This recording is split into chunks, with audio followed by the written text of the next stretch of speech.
बे समाव मोनसे गिख्रंथाव जाब्रबथाय फिन आरोबाव गुवाहाटी खानाफारायाव मोनसे गिख्रंथाव जाब्रबथाय सहराव गंसे बास आरो गंसे अट'नि गेजेराव गिख्रंथाव जाब्रबथाय जाथाय जानाय नंगौ गुवाहाटी खानाफारायाव गंसे बास आरो गंसे अट'नि गेजेराव मोनसे गिख्रंथाव जाब्रबथायजों मोगा-मोगि जायो एएसटीसीनि गंसे गोथां बास आरो गंसे अट'नि गेजेराव मोनसे गिख्रंथाव जाब्रबथाय जाथाय जायो बे जाब्रबथाय जाथाया गुवाहाटी सहरनि खानाफारायाव जायो सुलुंनिफ्राय मिथिनो मोननाय बादिब्ला दुखुनांथाव बाथ्रादि बे जाब्रबथाय जानायाव अट' सालायगिरि हितेश कलिता बिथाङा जायगायावनो जिउ गोमायो आरो दासिमाव रावबो सुबुंखौनो जोखोम जादों होनना मिथिनो मोननाय जायाखै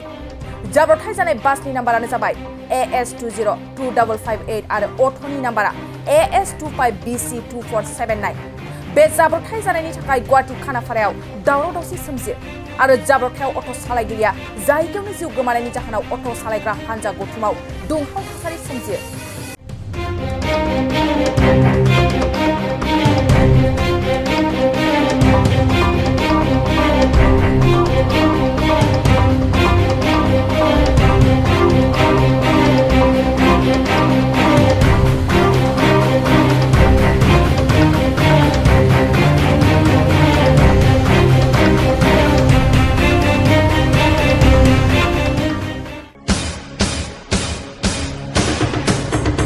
नोंथांमोना गावबा गावनि गथ'खौ सासे राफोद गेलेगिरि खालामनो गोसो दं नामा?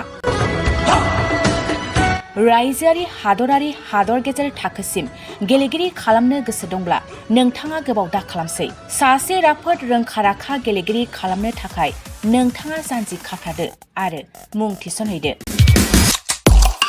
चिरां जिल्लानि सिङाव थानाय सोलिफु फोरोंसालि बल्लामगुरि काराटे एकाडेमि फोनांजाब राहा 8720903713 बड' हाउस काराटे एकाडेमि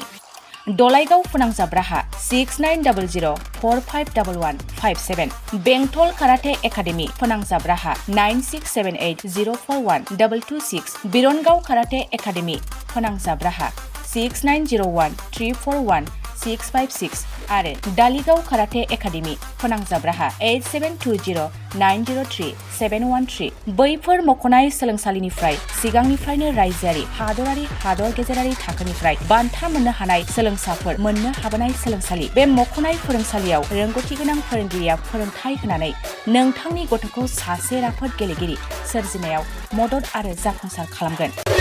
अब्ला मानोथो गोबाव खालामनो थाबैनो मुं थिसनहैदो